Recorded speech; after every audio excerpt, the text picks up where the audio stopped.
ঘটনা হয়েছিল, একটা মেয়ের মার্ডার হয়েছিল। তারপরে আমরা অনেকদিন যে অ্যাকিউজ ছিল ওকে খুঁজছিলাম। কালকে রাত্রে আমরা অ্যাকিউজকে ধরতে পেয়েছি। আমরা ওকে ধরেছি পাঁশকুড়া থেকে পূর্ব মেদিনীপুর। আমাদেরকে সময় লাগলো অ্যারেস্ট করতে, কিন্তু লাস্টে আমরা অ্যারেস্ট করতে পারলাম। আমাদের আপনারা জানেন কি আগে আমরা 9 জনের এসআইটি রেডি করেছিলাম টিম একটা, কিন্তু তারপরে আমরা সেটাকে বাড়িয়ে টোটাল 21 জনের টিম হয়ে গেছিল আমাদের এসআইটি। সেজন্য আপনারা এতজন অফিসারকে দেখছেন এখানে। আমাদের টিমের প্রত্যেক লোকই কন্ট্রিবিউশন করেছে, টেকনিক্যালি বা ম্যানুয়ালি।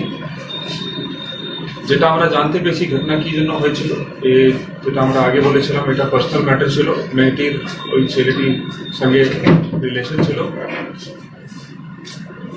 তো এদের কিছু ডিফারেন্স ছিল, রিলেশনের মধ্যে কিছু ডিফারেন্স হয়ে গেছিল।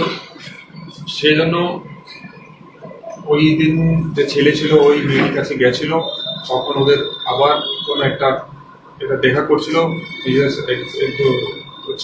ছেলে দেখা করতে গেল যখন, তখন এদের নিজেদের মধ্যে একটু কিছু অল্টারকেশন হয়, কিছু ভার্বাল অল্টারকেশন হয়।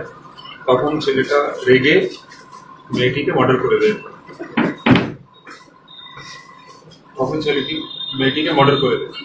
তারপরে ওখান থেকে পালিয়ে যায়।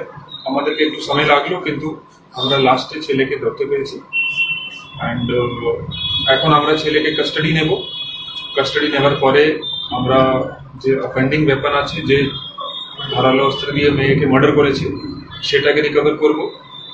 তারপরে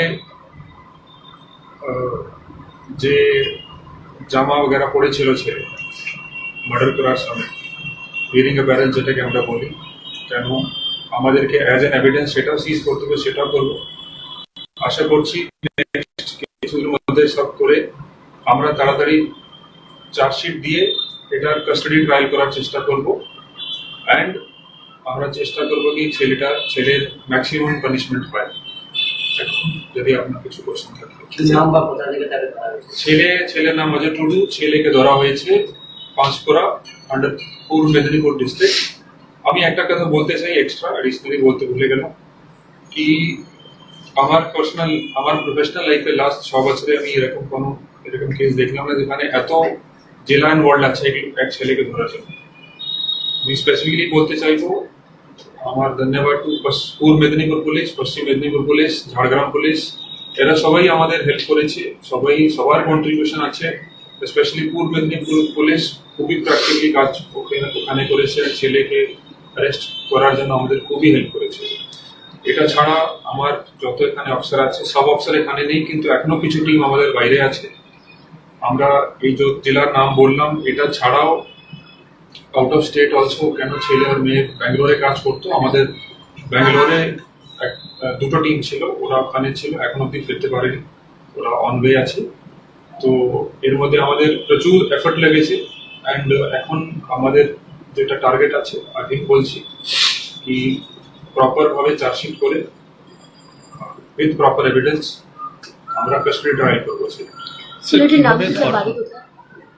ছেলেটি বাড়ি আছে ডেবরা, নাম আছে অজয় টুডু, বাড়ি ডেবরা, পশ্চিম মেদিনীপুর। কিভাবে ধরা হয়েছে সেটা দেখুন ম্যানুয়াল আর টেকনিক্যাল আমাদের ইনফরমেশন ইন্টেলিজেন্স মাধ্যমে আমরা ছেলেকে ধরেছি।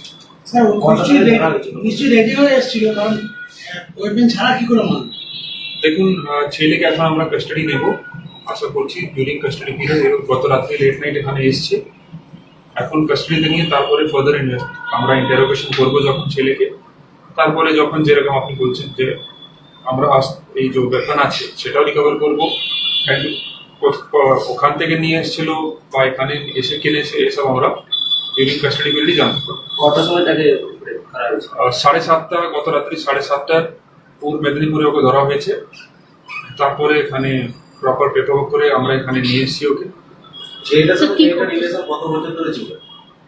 অনেক বছর ধরে ছিল, এক্স্যাক্টলি কোয়ান্টিফাই করা মুশকিল। কেন অনেক এরা, যেটা আমরা লোকাল ইনফরমেশন পেয়েছি কি এরা ফেসবুকে এদের বন্ধুত্ব হয়েছিল, তারপরে এদের রিলেশন আছে।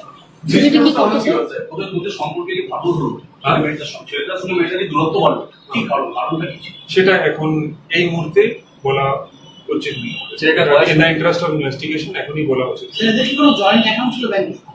এখন অবধি আমাদের কাছে সে বয়স কত কি? ছেলের বয়স আছে 24-27 বছর। স্যার কতদিনের পিসি চাইছেন? এখন আমরা 10 দিনের পিসি চাইবো, তারপরে দেখি আমাদের কোর্ট কতদিন মার্ডারের পর তো বর্তমানে ছিল নাকি পালিয়ে গেছে। এখানে ছিল না, এখানে থাকতো আমরা নিশ্চিত সেদিন রাতে দুজনে কি একই শপিং মলে কাজ করতো? না। ছেলেটার নামে আগে কোনো কেস ছিল? ছেলেটার নামে আগে কোনো কেস ছিল? আমাদের কাছে এই মুহূর্তে কোনো ইনফরমেশন নেই যদি ছেলেটার কোনো ক্রিমিনাল রাস্তাটা চিনল কি করে এখানে? রাস্তা ছিল সেটা দেখুন, আবার আমরা এখন কাস্টাডি নেব। কাস্টাডি নিয়ে আসার পরে আমরা জানতে পারবো কি আগে কোনোদিন এখানে এসেছিল কিনা, তো বা কেউ ওকে গাইড করেছে, একাই ছিল মার্ডার করার পর সেই নেই এখনো। ওকে মার্ডার করার পর সেই দিন রাতেই চলে গেছিল এখান থেকে। পরিকল্পনা করে খুন না ওখানে সেটা বললাম, সেটা ডিউরিং কাস্টাডি আমরা যখন ছেলেকে কাস্টাডি নেব তখন আমরা ডিউরিং কাস্টাডি পিরিয়ড ও ছেলের থেকে জানতে পারবো কি পরিকল্পিত ছিল বা ওখানে এসে স্পন্টেনিয়াসলি ও মার্ডার করছে। স্যার ওকে কি রাস্তা থেকে তোলা একাই আছে না এর পেছনে আরো কেউ আছে? এখন অব্দি শুধু ওর ইনভলভমেন্ট পেয়েছি আমরা। ডিউরিং কাস্টাডি যদি কিছু বলেও দেন আমরা সেভাবে ইনভেস্টিগেশন নেব, আমাদের ইনভেস্টিগেশন এগোবে, কিন্তু এখন অব্দি যেটা পেয়েছি ও একাই করেছে। স্যার মার্ডারের পর কি হসপিটাল ছিল নাকি ব্যাঙ্গালোর বা অন্য কোথাও হসপিটাল? ও বিভিন্ন জায়গা করছিল, স্টেটে ছিল কিন্তু বিভিন্ন জায়গা করছিল। স্যার ছেলেটি কি করতো? ছেলেটি বিভিন্ন রকমের কাজ করতো, বেসিকলি কন্ট্রাকচুয়াল কাজ করতো, ছোটখাটো যে কোনো সময় যে কোনো কাজ করতো। যেদিনকে ওরা ফিরে ব্যাঙ্গালোর থেকে মানে সোমবার 12 আগস্ট একসাথেই ফিরেছিল? হ্যাঁ, একসঙ্গে ফিরেছিল, একসাথে। আর রামপুরে কি সেইটা সকাল থেকে ছিল নাকি না ওই বিকেলে ফিরে গেছিল? 14 আগস্ট সকাল থেকে নেই, দুপুর দিক থেকে ছিল। তারপরে কোথায় ছিল? নাগপুর এরিয়া। বারে বারে কি কথা হয়েছে মোবাইলে? সেটা করতে পারে, অ্যাকচুয়াল ইনভেস্টিগেশন ডিটেলস রিভিল করা যাবে। Thank you.